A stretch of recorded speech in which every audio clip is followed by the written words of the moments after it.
Uncover the life-changing power of a single act of kindness in this gripping narrative of redemption. Watch now as Barron Trump's encounter with Mrs. Henderson on Skid Row sparks a poignant journey where past and present weave a lesson in true compassion. Where are you watching from? Let us know in the comments, and don't forget to like, share, and please complete our 1,000 subscribers for more inspiring stories. The cold afternoon lingered in Los Angeles as the sharp wind swept through the desolate streets of Skid Row, one of the most forsaken places in the United States. Barron Trump sat in the back seat of his luxury car, lost in thought, until something caught his eye. Amid the dirty sidewalks, temporary tents, and faces etched with suffering, he saw a woman hunched over, wrapped in a thin, tattered blanket. There was something about her that stirred his memories, an unsettling, almost painful sensation. He frowned, trying to grasp why his heart suddenly felt tight. Life can change in the blink of an eye. Today we live in comfort, but what about tomorrow? In 2 years? 5 years? A twist of fate could send us from the heights of success to rock bottom. Barron knew this, but he had never seen it so vividly until now. He turned away for a moment, attempting to shake off the discomfort, but couldn't. There was something about that woman he couldn't ignore. Her eyes were sunken, her skin weathered by time and sorrow, as if life had sapped away everything that once made her vibrant. And then, in a flash, realization struck him like lightning. He knew who she was. The recognition hit him like a gut punch. It was Mrs. Henderson, his childhood teacher, the woman who had taught him to read, who had believed in him when no one else did. He blinked, trying to process the scene before him. How could this be? How could someone so noble, who dedicated her life to shaping young minds, end up here in this urban abyss? His chest tightened with a crushing weight. Something was profoundly wrong with a world that abandoned people like her. The car slowed at a red light, and Barron leaned forward, his heart racing, his mind in turmoil. A lump formed in his throat as he watched her struggle to keep the blanket from slipping off her shoulders, fighting against the biting cold that enveloped the city at dusk. Her thin fingers trembled. This wasn't right. A voice in his head urged him to drive on, to return to the safety of his routine, but another stronger, more persistent voice told him he had to act. Mrs. Henderson's life had once been different. She lived in a modest but cozy home in Pasadena, California, spending her days teaching, shaping character, instilling hope, and inspiring dreams. Each morning she'd wake early, make a strong cup of coffee, and review her lesson plans. Her job wasn't just teaching, it was about molding futures. But life, like a merciless storm, swept everything away. First came illness, a cruel diagnosis that forced her out of the classroom. Then the most devastating blow, her husband's sudden death. Her only solace was her 2 grown children, who promised to take care of her. Promises that, over time, turned to dust. She never imagined her own children would abandon her. At first, they called regularly, checked in, but as months passed, the calls dwindled until they stopped altogether.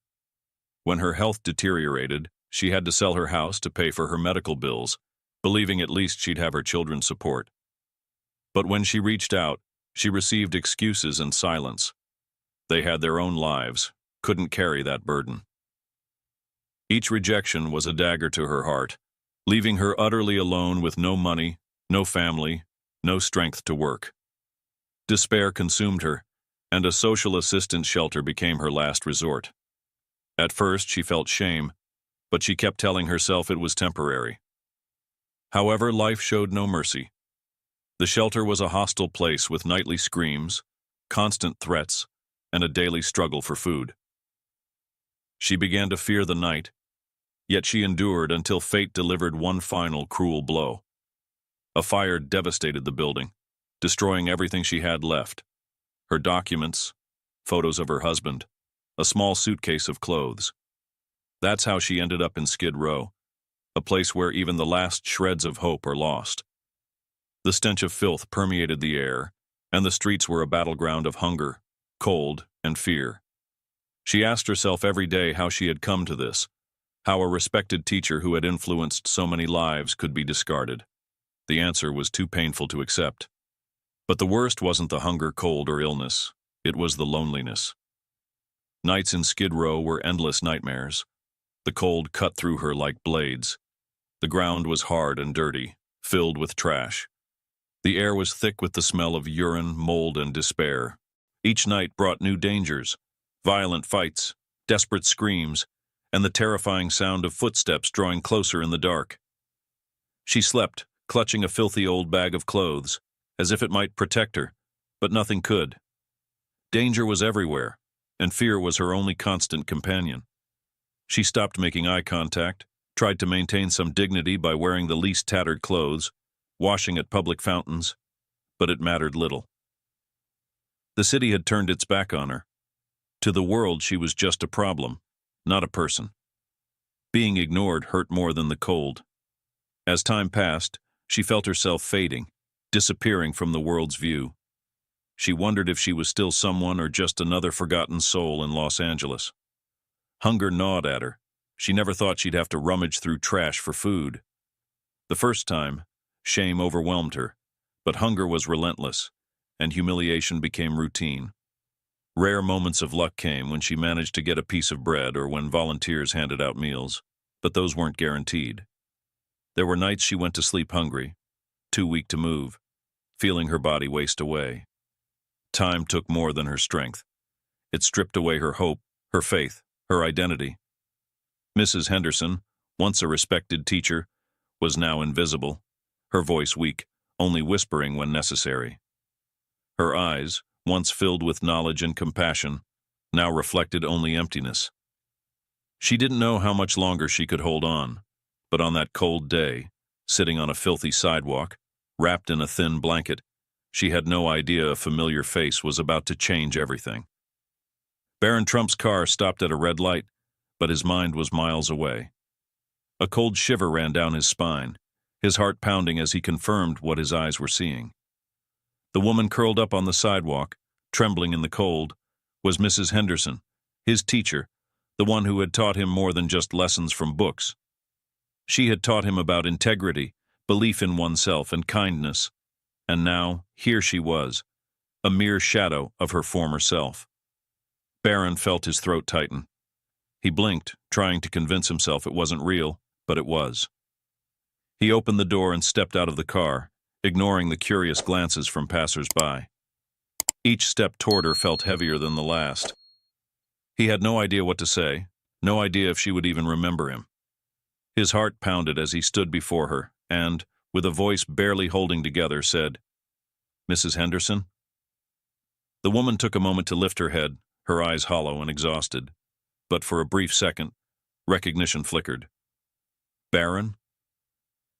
Her voice was weak, almost a whisper, filled with shock and shame. Her eyes welled up. She tried to hide her dirty hands, to smooth her disheveled hair, as if she could somehow erase her current reality. But there was no hiding it. What hurt wasn't just being recognized. It was being seen like this by one of her former students, someone who had once seen her as a figure of strength and wisdom. But Barron didn't look away. He truly saw her, saw everything. For a moment, neither spoke. The past and present collided in a way neither expected.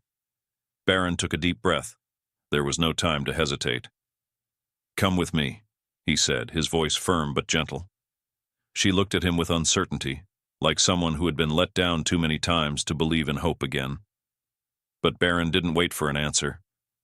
He simply extended his hand, and in that moment, without a word, a silent choice was made. Mrs. Henderson hesitated before taking Barron's hand, her eyes darting between his face and the harsh reality around her. Life had taught her not to trust, not to expect kindness, but there he was, a face from her past, holding out a promise she wasn't sure she could believe in. Shame still burned in her chest. She didn't want him to see her like this, but exhaustion won. With a heavy sigh, she accepted his hand. It was the first time in years someone had touched her without disgust. Barron led her to his car, and the silence between them spoke volumes. He saw the frailty in her movements, how her bones protruded under her thin skin, how she still trembled in the warmth of the vehicle. His chest tightened. It was like looking at someone who had lost every battle, never given a chance to recover. As he drove, he finally broke the silence. "What happened?" His voice was softer than he expected. Mrs. Henderson closed her eyes for a moment, gathering the strength to answer. She told him everything. The illness, her husband's death, her children's betrayal, her slow descent into homelessness. Every word felt like a dagger to Barron's heart. He wanted to believe such things didn't happen to good people, but reality was cruel. Pain doesn't choose its victims. When she mentioned the fire that took the last remnants of her life, Barron felt his throat tighten. He couldn't imagine what it felt like to lose everything, to have your identity reduced to ashes. But what shocked him most wasn't the story itself. It was how she told it. Not with anger or bitterness, just exhaustion. When Mrs. Henderson finished, her gaze fixed on the window, perhaps expecting judgment, expecting him to say she should have done something differently. But Barron only gripped the steering wheel tighter, a storm of emotions raging inside him. He couldn't accept this as the end of her story. His expression hardened.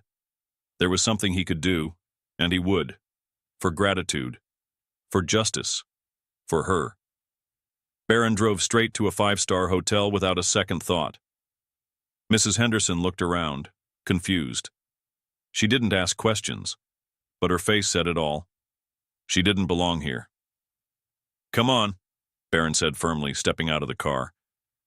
She hesitated, her feet dirty, her clothes torn, feeling out of place, but Barron wasn't going to let her resist.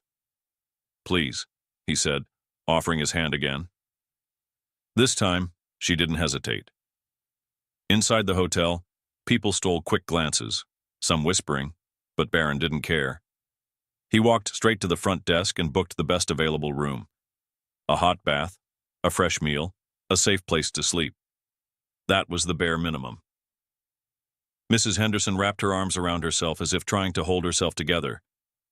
When they reached the room, she turned to Barron and whispered, "Why are you doing this?" Her voice carried a mixture of gratitude and disbelief.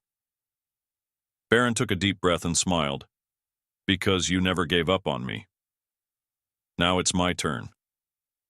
Her eyes filled with tears. She wanted to say she didn't need this, but it would have been a lie. She needed it more than anything. She stepped into the bathroom and for the first time in years, felt warm water wash over her.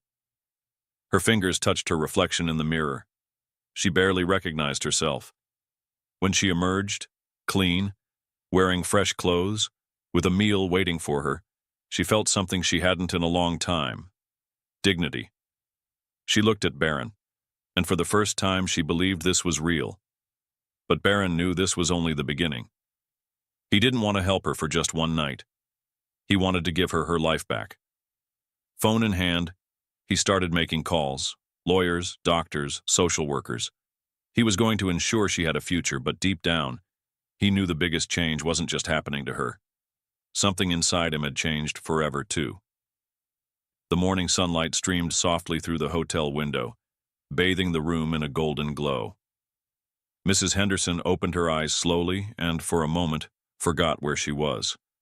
The soft mattress, clean sheets, the quiet around her. This wasn't Skid Row.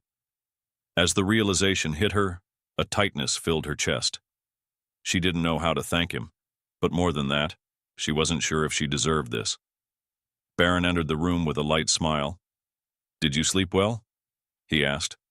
She nodded, still processing everything. In the days that followed, he moved mountains for her. He secured medical care, a safe place to stay, and even financial assistance to help her rebuild. But the most precious gift he gave her wasn't material. It was the feeling that she mattered, that someone still believed in her, that she wasn't invisible. For the first time in years, she felt like a person again. Weeks later, Mrs. Henderson was almost unrecognizable, not just because of her new clothes, but because she had hope. Barron had helped her find a role at a community program teaching underprivileged children. When she held a piece of chalk in her hand again, it felt like part of her soul had come back to life. When asked why he did all this, Barron's answer was simple. "She taught me to be someone." it was my turn to give back. Their reunion wasn't a coincidence. It was proof that small acts of kindness can change lives. And sometimes the best way to show gratitude for what we've been given is to extend a hand to those who once lifted us up. If this story touched your heart, share your thoughts below. We'd love to hear how this journey of compassion and redemption affected you. Don't forget to like this video so more people can be reached by this powerful message, and of course, subscribe to our channel so you won't miss any inspiring stories like this one. Together, we can spread more hope into the world. Thank you for being part of our community.